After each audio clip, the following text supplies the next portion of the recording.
निवासी ऋषियों ने संसार के कल्याणार्थ सूत जी से पूछा कि हे सूत, कराल कली काल में लोगों के बालक किस तरह दीर्घायु होंगे, सो कहिए। सूत जी बोले, जब उसी समय बहुत सी शोकाकुल स्त्रियों ने आपस में सलाह की कि क्या इस काल में माता के जीवित रहते पुत्र मर जाएंगे। जब वे आपस में कुछ निर्णय नहीं कर सके तब गौतम जी के पास पूछने के लिए गई। जब उनके पास पहुंची तो उस समय गौतम जी आनंद के साथ बैठे थे। उसके सामने जाकर के उन्होंने मस्तक झुका करके प्रणाम किया। तदंतर स्त्रियों ने पूछा कि हे प्रभु, इस कलयुग में लोगों के पुत्र किस तरह जीवित रहेंगे, इसके लिए कोई व्रत या तप हो तो कृपा करके बतलाइए। इस तरह उनकी बात सुनकर गौतम जी बोले, आपसे मैं वही बात कहूँगा जो मैंने पहले से सुन रखा है। तब गौतम जी बोले, जब महाभारत का युद्ध का अंत हो गया और द्रोणापुत्र अश्वत्थामा के द्वारा अपने बेटे को मरा देखकर सब पांडव बड़े दुखी हुए, तो पुत्र के शोक से व्याकुल होकर द्रौपदी अपने सखियों के साथ ब्राह्मण श्रेष्ठ धम्म के पास गई और उनसे धम्म से कहा, हे विपेंद्र, कौन सा उपाय करने से बच्चे दीर्घायु हो सकते हैं, यह आप कृपा करके ठीक ठीक कहिए। धम्म बोले, सत्य में सत्य वचन बोलने वाला, सत्याचरण करने वाला समदर्शी जीमूत वाहन नामक एक राजा था। वह एक दिन अपनी स्त्री के साथ अपनी ससुराल गया, वहीं रहने लगा। एक दिन आधी रात के समय पुत्र के शोक से व्याकुल कोई स्त्री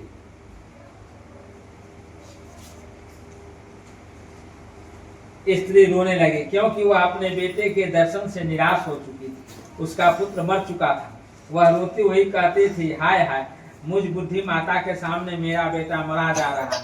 उसका रुदन करके राजा जीमूत वाहन का तो मानो हृदय विदीर्ण हो गया। वह तत्काल उस स्त्री के पास गया और उनसे पूछा, तुम्हारा बेटा कैसे मरा है।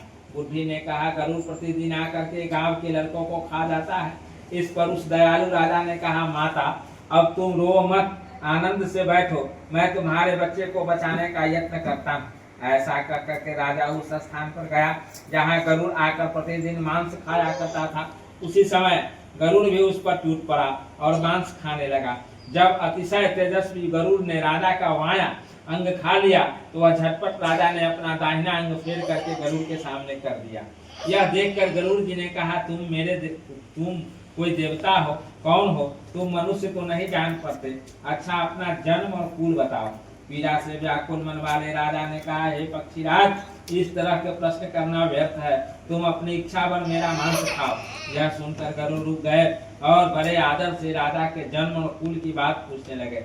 राजा ने कहा, मेरी माता का नाम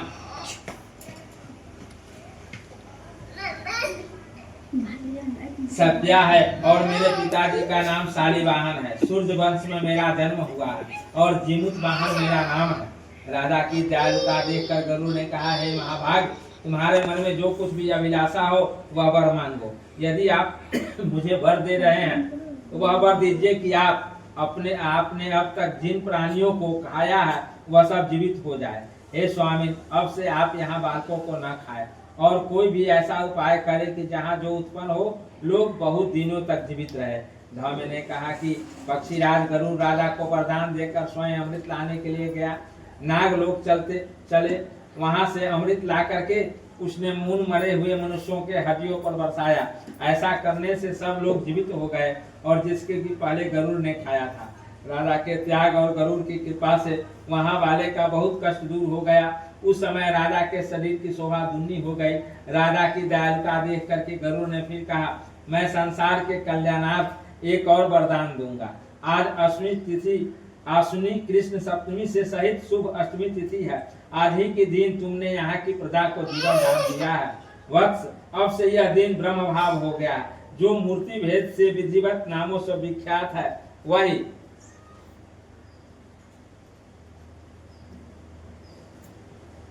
त्रिलोक से पूजित दुर्गा अमृत बास प्राप्त करने के अर्थ है जीवित पुत्रिका कहलाई है।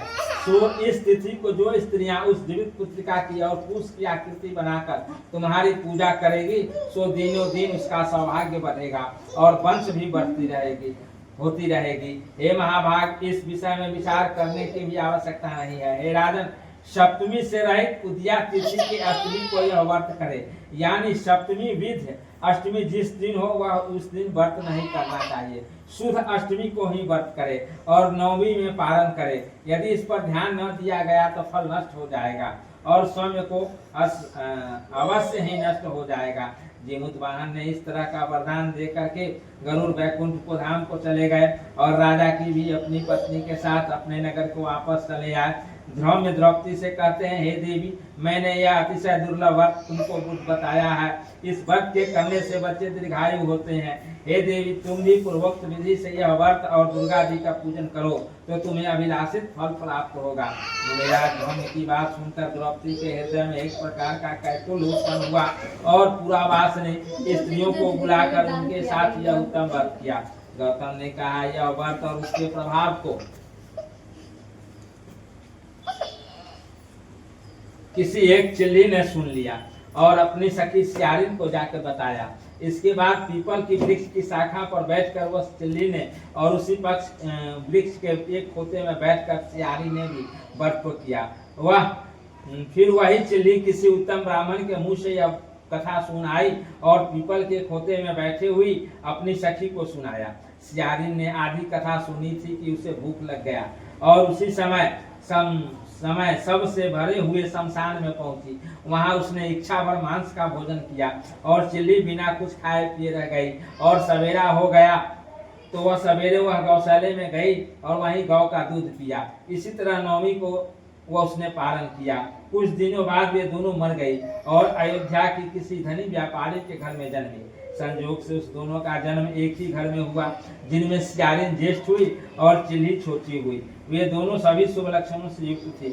इसकी बड़ी लड़की काशीराज से और छोटी लड़की मंत्री के साथ ग्रहपति अग्नि के साथ सामने विधि पूर्वक ब्याही गई।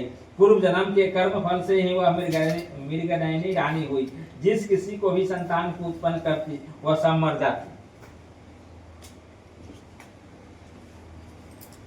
और पूर्व जन्म की बातों को स्मरण करने वाली मंत्री की पत्नी के अष्ट वस्तुओं के सदृश तेजस्वी 8 बेटे उत्पन्न किए और सभी जीवित रह गए। अपनी बहन के पुत्रों को जीवित देखकर ईर्ष्यावश राजपत्नी ने अपने स्वामी से कहा कि यदि तुम मुझे जीवित रखना चाहते हो तो इस मंत्री के पुत्र को भी वैसी जगह भेजो जहां मेरे बेटे मर के गए हैं, अर्थात उन्हें मार डालो।